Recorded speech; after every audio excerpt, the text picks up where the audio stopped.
네, 군사 정찰 위성 발사 실패를 인정한 북한이 국제사회의 강도 높은 규탄에도 불구하고 2차 발사를 예고했습니다. 재발사 시점에 따라 한반도 정세가 다시 출렁일 전망인데요. 이런 가운데 우리 군은 장거리 지대공 요격무기인 LSAM 시험 발사에 네 번째로 성공했습니다. 엄효식 한국국방안보포럼 커뮤니케이션 센터장 화상으로 연결해서 관련 내용 이야기 나눠보겠습니다. 센터장님 안녕하십니까? 네, 안녕하세요. 예. 국가정보원이 그 북한 발사체에 무리한 경로 변경으로 인한 기술적 문제가 발생했을 가능성이 있다 이렇게 국회에 보고를 했는데 지금까지 어떤 정보가 제한되어 있긴 했습니다만 북한이 위성 발사 경로를 과거와 다르게 설정한 이유 어디에 있다고 보십니까? 네, 북한이 그 발사를 했던 경로를 지도를 놓고 한번 연결해 봤습니다. 동창리에서 필리핀 루손 그 섬이 있는 인근 지역인데요. 그거를 일직선으로 연결하게 되면 우리 백령도 상공을 지나가게 됩니다. 아마도 우리의 그 영공 또는 영해 지역을 지나가는 그런 모양새가 되겠는데요. 북한이 이런 그 로켓 발사를 하면서 가장 신경 쓰는 것이 국제적인 비난이나 국제적으로 여러 가지 그 유엔의 결의를 위반하는 이런 것들에 대한 비난을 어떻게든 피하려고 하지 않습니까? 그러다 예. 보니까 대한민국의 영해 영공 또는 중국의 영해 영공을 피한 그런 쪽으로 일단 방향을 잡고 그래서 일단이 발사된 이후에는 최대한 그 사이의 중간 지역으로 이동을 하고 1단에서 2단 분리하고 난 다음에는 자기들이 원래 목적했던 루손 지역으로 가려고 하는 목적이 있는 것 같고요. 두 번째는 2012년이나 2016년이나 북한이 쐈던 발사체의 잔해물들을 저희가 깊은 바닷속에서 건져냈지 않습니까? 그러니까 예. 잔해물을 건져냄으로써 북한이 어떠한 재질의 철강을 사용했고 어떤 기술을 사용했는지 그러니까 북한의 기술 수준이 이제 노출이 되는 거죠. 그런 것들을 방지하기 위한 북한의 고민이 이번에 경로를 무리하게 잡은 게 아닌가 생각이 됩니다. 예. 실제로 2012년 은하 3호 그 잔해를 서해상에서 지금 우리 군이 다 건져냈단 말이죠.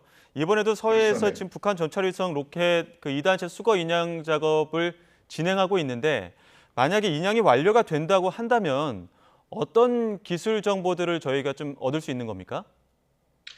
저희가 이제 인양을 느 정도까지 하느냐가 사실 중요한데요. 지금 어제 언론을 통해서 보도됐던 모습은 뭐 1단과 2단 추진체에 연결되는 부위라는 또는 오늘 국방부 장관께서는 2단 그 추진체의 일부라고 말씀하셨는데요. 이런 그 로켓의 몸체 그리고 북한이 이야기하는 위성이 가장 그 상층부에 달려 있지 않습니까? 예. 만약 그런 것까지 인양이 된다면 북한이 실제 위성 기술이 어느 정도 되는지 알 수가 있는 거고, 그다음에 엔진과 연료통 또는 그 이러한 것들을 통제하는 통제 장치까지 만약에 그 인양을 하게 된다면 북한이 이러한 발사체에 대해서 과거 저희가 이제 인양해서 기술을 확인했던 2012년이나 2016년에 비해서 얼마나 많이 발전했는지도 확인할 수 있는 좋은 기회가 된다고 봅니다. 예. 실제로 그 이 정찰위성 발사체 같은 경우가 지금 ICBM 대륙간 탄도미사일과 발사 형식이 비슷하다는 이야기가 많았었는데 만약에 그 잔해를 발견하게 된다면 북한의 어떤 ICBM 체계도 어느 정도 발전이 됐는지 그 수준을 파악할 수 있는 겁니까? 당연합니다. 북한은 근데 지금까지 ICBM 대륙간 탄도탄 시험 발사는 여러 번 했지 않습니까? 예. 화성 17호, 화성 18호가 이제 최근이었고 그 이전에도 여러 번의 대포동 미사일 등 발사를 했기 때문에 실제 이러한 기술이 이미 10여 년 전부터 이미 공개가 됐지만 이게 이제 얼마나 정밀하게 얼마나 원하는 대로 가느냐를 확인하는 게 더 중요하거든요. 그래서 예. 북한이 그런 탄도미사일 발사에 대해서 얼마나 기술 축적이 많이 됐는지를 확인하는 좋은 아주 기회가 될 거라고 봅니다. 예. 그 발사체도 발사체지만 그 탑재했던 정찰 위성 만리경 1호 그 무게가 300kg이고 해상도가 최대 1m 내외로 알려졌는데 만약에 우리 군 당국의 어떤 다른 위성들과 성능을 비교한다면 지금 북한이 이야기하고 있는 만리경 1호의 성능은 어느 정도 수준이라고 봐야 됩니까? 네, 사실 뭐 북한이 그 위성을 아주 세부적으로 공개하지 않았기 때문에 정확히 예. 알 수는 없지만요. 되게 위성이라는 것이 굉장히 정밀한 제품이지 않습니까? 이게 예. 작은 덩치에 여러 가지 첨단의 장비들이 들어가기 때문에 어느 정도 무게가 있다는 것은 그 무게감안에 다양한 첨단 장비들이 들어가 있다는 건데요. 예. 북한이 이번에 이야기한 것은 일반적으로 한 300kg 정도라고 이야기가 되고 있습니다.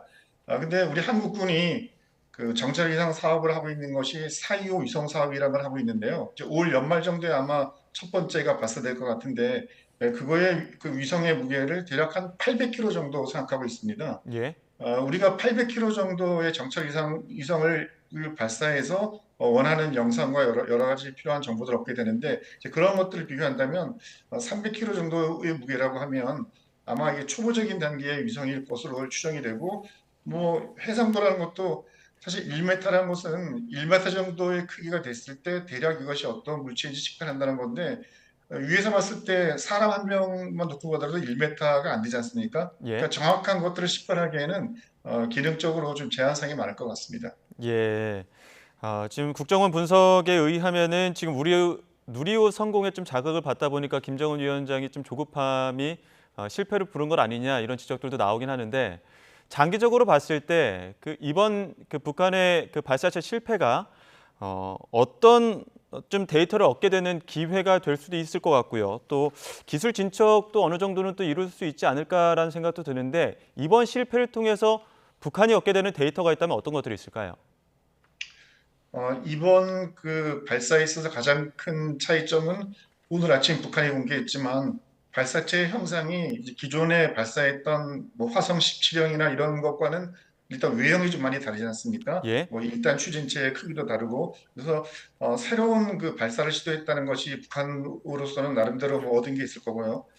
두 번째는 어, 그 이번에 발사가 누가 보더라도 굉장히 좀 조급하게 빨리 예. 했다라는 것은 발사장의 위치가 다르지 않습니까? 기존의 동창리 발사장이 아니라 새롭게 건설한 발사장인데 그 발사장이라는 것이 한두 달 전, 두 달 전만 하더라도 우리가 발견하지 못했던 것이 갑자기 생겨나서 거기에서 발사를 예. 했거든요.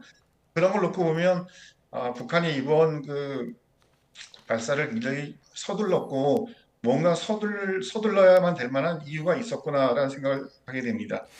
참 서둘렀던 것과는 조금 반대되는 거지만 절차는 굉장히 잘 따랐던 측면이 있습니다. 어떻게 보면 미리 통보를 하기도 했었고 궤적도 미리 예고를 했었고 그리고 실패한 이후에도 실패를 발표하기도 했는데 이러한 어떤 그 과정들은 어떻게 보면 정상적인 위성 개발 과정이라는 것을 좀 강조하는 측면이 아니냐 이런 이야기도 나오거든요. 이렇게 절차를 따르면서 정상 그 개발 과정이었다는 측면을 좀 강조하려고 했던 의도는 어디에 있다고 보십니까? 북한이 탄도미사일 발사, 유엔 안보리 결의를 어겨서 얻고 있는 가장 그 고통스러운 것이 어, 여러 가지 제재 아니겠습니까? 예. 뭐 미국을 비롯한 서방 국가들이 북한의 경제나 여러 가지 것들에 대해서 제재를 가함으로써 북한이 외국으로부터 경제적 투자를 받거나 이런 것도 못하고 있고요. 그런 것들이 내부 정치 체제를 유지하는 데도 굉장히 어려움을 가하고 있는데 아마 이번에도 그런 절차를 지키고 이랬던 것들은 그런 비난을 조금이라도 좀 불식시키고 그 비난의 화살로부터 조금이나마 벗어나고자 하는 그런 뭐 몸부림이었다라고 저는 개인적으로 생각합니다. 예. 이제 다시 한번 주목받는 거는 2차 발사가 언제 있을 것이냐 이 문제일 텐데 북한에서도 2차 발사 곧 있을 것이다 이렇게 이야기도 했었고요. 또 8차 전원회의 예정돼 있고 다음 달에 전승절 70주년도 있다 보니까 북한이 조금 더 서두르지 않을까 예정했던 11일 전에 한 번 더 쏘는 건 아니냐 이런 관측도 나오는데 2차 발사 어떻게 예상하십니까? 북한이 어제 그 실패 원인을 발표하면서 북한이 스스로 그 공개한 실패의 원인이 엔진에 어떤 기능적 문제가 있었고, 그다음에 사용했던 연료에 문제가 있다라고 스스로 밝혔습니다. 사실 로켓 같은 발사체에서 엔진과 연료의 문제라고 하면 그 로켓 전체가 굉장히 문제가 있다라는 것을 볼 수가 있거든요. 예. 그런 상태에서 당장 그들이 발표했던 11일 안에 어떤 것을 발사한다는 것은 굉장히 좀 어려울 것 같습니다. 왜냐하면 첫 번 실패는 실패라고 볼 수가 있는데 이거를 빠른 시간 내에 다시 급하게 발사를 해서 또 실패하게 되면 이거는 김정은의 이미지, 지도자로서의 이미지에도 굉장히 좀 타격이 가는 거고 국제사회에서 볼 때에도 북한이라는 국가에 대한 그 위상이 굉장히 추락하는 거 아니겠습니까? 예. 그래서 북한이 원하는 것은 가능한 빨리 재발사를 하겠다라는 것인데 뭐 이 시점은 대략 뭐 제 생각으로는 그들 말로 그 승전 기념일이라고 하는 7월 27일 이전에 어느 날짜를 정해서 음. 다시 한번 발사를 하지 않을까 추측을 해봅니다. 예. 앞서도 계속 이야기하고 있습니다만 김정은 위원장이 굉장히 조급한 그런 모습들이 있습니다. 그리고 또 국정원의 이야기에 따르면은 니코틴 또 알코올에 의존하고 심각한 수면 장애 겪고 있다. 이렇게 이야기 나오고 있는데 어떤 부분들이 이렇게 김정은 위원장을 코너로 몰고 있다고 보십니까? 김정은이 그 30세 정도밖에 되지 않은 어린 나이에 그 독재 국가의 권력을 물려받았지 않습니까? 예. 그리고 그 독재 국가의 권력이라는 것은 늘 누군가가 이 권력을 탈취하기 위해서 도전하는 그런 경우를 상상할 수밖에 없고, 그런 것들로부터 자기를 지켜내고 자기 가족을 백두혈통을 지켜내고 하는 것들은 북한이라는 국가를 통치하는 것 이상으로 자기의 혈족들을 지키는 것에 대해서 아마 부담이 굉장히 많을 것으로 봅니다.